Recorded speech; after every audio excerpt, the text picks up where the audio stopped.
L'immobilier peut changer une vie sauf si vous faites ces erreurs. Et dans cette vidéo, je vous explique étape par étape comment les éviter et réussir vos débuts en immobilier. Je vous expliquerai selon moi pourquoi j'ai mal commencé en immobilier et aussi pourquoi ça m'a coûté cher et comment j'ai fait pour réajuster ma stratégie afin de maximiser mes gains. Je vous expliquerai aussi une erreur cruciale que j'ai faite qui est tout simplement choisir les mauvais partenaires avec qui j'ai travaillé. Ça m'a fait perdre facilement un mois de loyer. En immobilier, le temps c'est réellement de l'argent, alors ne perdons pas, c'est parti.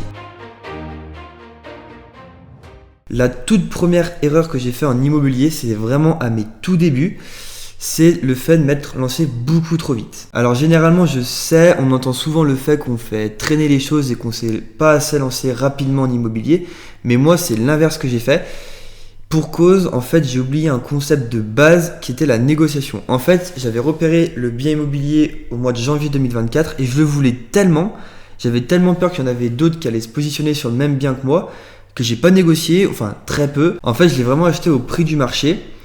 Et le vendeur qui me l'a vendu, du coup, le bien immobilier, avait acheté 30 000 euros de moins que ce que moi je lui ai acheté. Donc en fait, il a réalisé une plus-value de 30 000 euros. Alors bien sûr, ces biens immobiliers avaient pris de la valeur dans le temps. Donc c'est normal qu'il ait fait de la plus-value. Mais ça veut aussi dire que moi, j'aurais pu négocier bien plus le prix auquel je l'ai acheté. Et j'ai vraiment appris quelque chose en cette année 2024, c'est qu'avec les bonnes méthodes de négociation, on peut vraiment négocier le prix.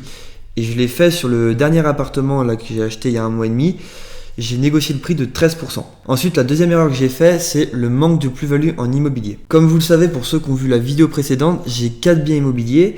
Et en fait, l'idée sur les 3 premiers en tout cas, c'était de tout miser sur le cash flow. Donc en fait, l'idée c'était d'augmenter mes revenus par mois. Passer de 2000 euros net de salaire, c'est ce que je touche à peu près, à 2500, 2600 euros de revenus entre mon salaire et mes revenus fonciers. Et en fait, le cash flow c'est quoi? C'est la différence entre le loyer et les mensualités. Et pour diminuer les mensualités, moi ce que j'ai fait, c'est que j'ai mis pas mal d'apports.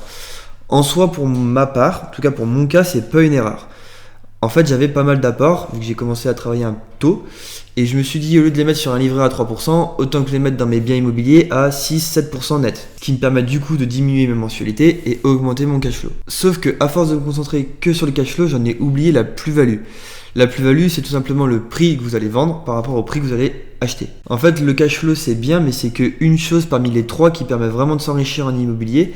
Donc on a le cash flow, la plus-value, mais aussi le remboursement de capital auprès des banques. Et c'est d'ailleurs pour ça qu'en immobilier, on parle de bénéfice patrimonial et pas juste de bénéfice. Et enfin, la troisième erreur que j'ai fait, c'est de travailler avec les mauvaises personnes, comme je l'avais dit en introduction de la vidéo. Ce qui s'est passé, c'est qu'en fait, sur le tout dernier bien immobilier que j'ai acheté, le temps entre l'offre d'achat et l'acte de vente a été super long.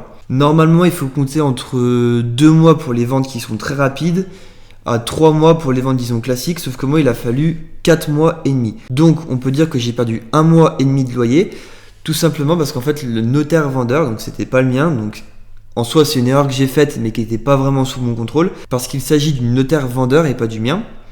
Mais en fait ce qui s'est passé, c'est qu'il a mis un temps monstrueux à rassembler tous les documents nécessaires pour faire le compromis de vente et l'acte de vente. Donc si j'aurais signé 1 mois et demi plus tôt, j'aurais eu 1 mois et demi de loyer en plus. Ce qu'il faut comprendre, c'est qu'en immobilier, le temps, c'est vraiment de l'argent et c'est vraiment le meilleur allié dans l'investissement d'ailleurs en général. En gros, ces 3 erreurs-là cumulées, elles m'ont vraiment coûté de l'argent, je dirais entre 1 mois et 2 mois de loyer. Je vois vraiment le temps en immobilier comme un tremplin vers l'accumulation de patrimoine et donc de richesse, donc c'est vraiment important de ne pas en perdre. Si jamais vous êtes sur le point d'investir en immobilier ou que vous investissez déjà en immobilier, ne reproduisez pas ces erreurs et aussi pensez à partager la vidéo avec quelqu'un que vous connaissez qui investit lui en immobilier. N'hésitez pas à vous abonner si vous avez aimé la vidéo, mais aussi pensez à vous abonner parce que la prochaine vidéo c'est combien je gagne exactement en immobilier.